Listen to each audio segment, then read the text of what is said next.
So I'd like to know what some of those side gigs are, but good for them. All right, moving on.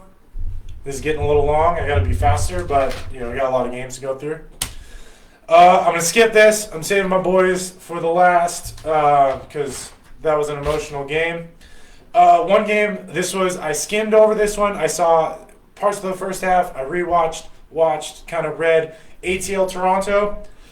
I was dead wrong on this one too. I picked Toronto. I did not take into consideration this was based purely off Toronto's resume. They've been Toronto, right? They've been probably the class-ish team of the East. They're basically Canada's B-side. They have pretty high expectations. I would expect them to perform at a high level. So purely based off resume, I picked them to go down and get the win in Atlanta.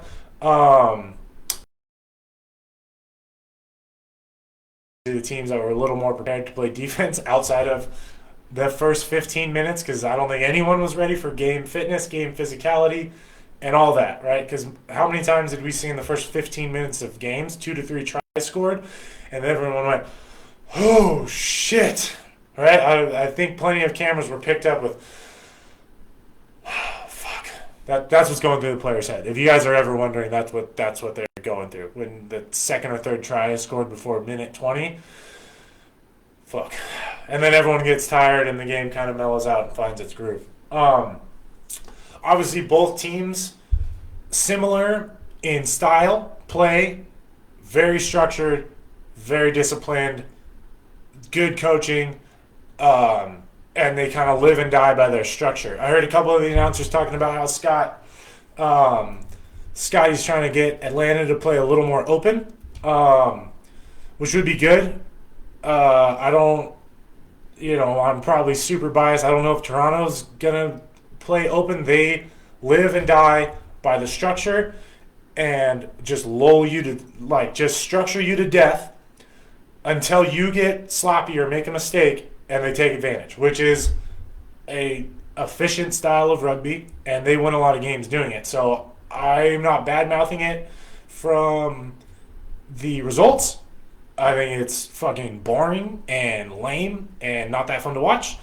And obviously, if for the first part of this video, I'm not ever going to root for a Canadian team to win the MLR, but they live and die by their structure.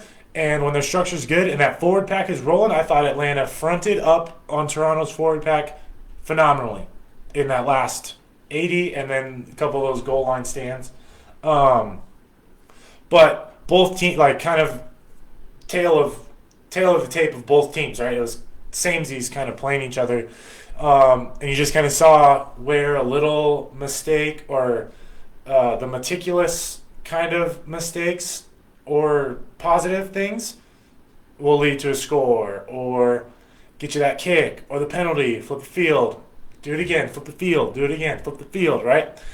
Not crazy, super exciting to watch, right? But you're getting wins. And if you got to win ugly or you got to win boring, right, week by week, who cares? If, by week 9, Atlanta is out there throwing the ball around, Sonny Billin, getting through, throwing, getting creative with the structure still kind of here in the back and it's locked them in, they're going to be a goddamn problem, right? Because when you have the confidence and the ability to play that open, within a gate, if you had a fence around your yard, right, that's your structure, but in the yard you can kind of do whatever you want, those are the most dangerous teams that exist. If you just walk your fence line, well, I hope you got super good fitness. I hope you have elite level fitness and elite level patience 1 through 23. My opinion, obviously, because I played for a team that it was unanimously known through the league for the most open, unstructured play that existed.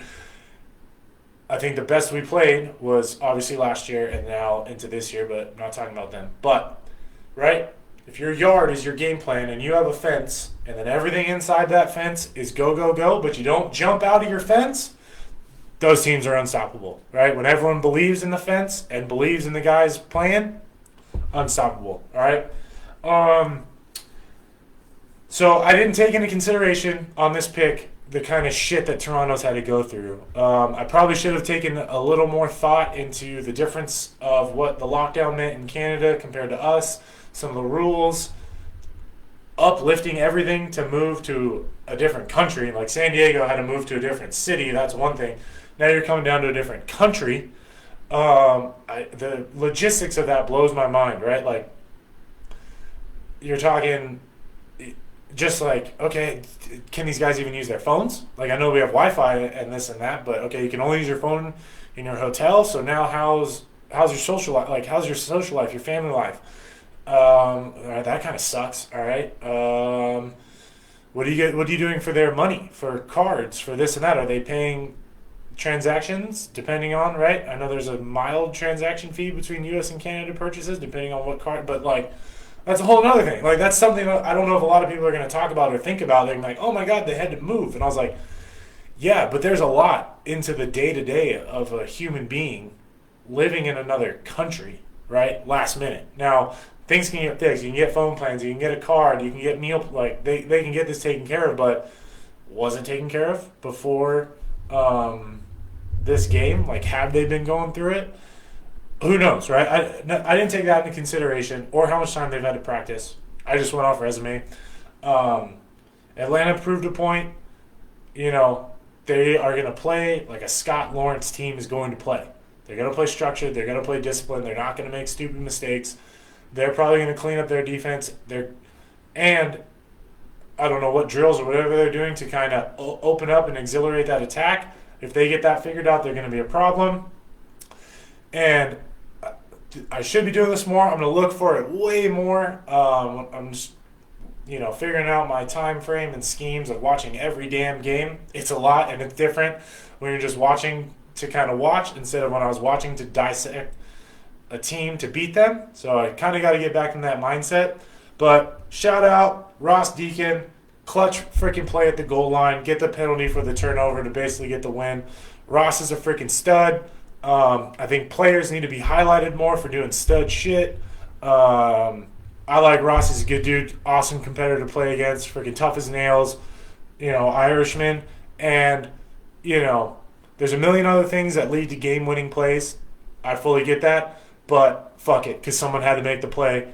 Ross, you made the play. Shout out to you. Good job. Keep it up. All right. We're getting a little faster here, but also because I kind of skimmed through some of these games. All right, I'm going to jump to Old Glory, NOLA, and I was right and wrong at the same time. I was wrong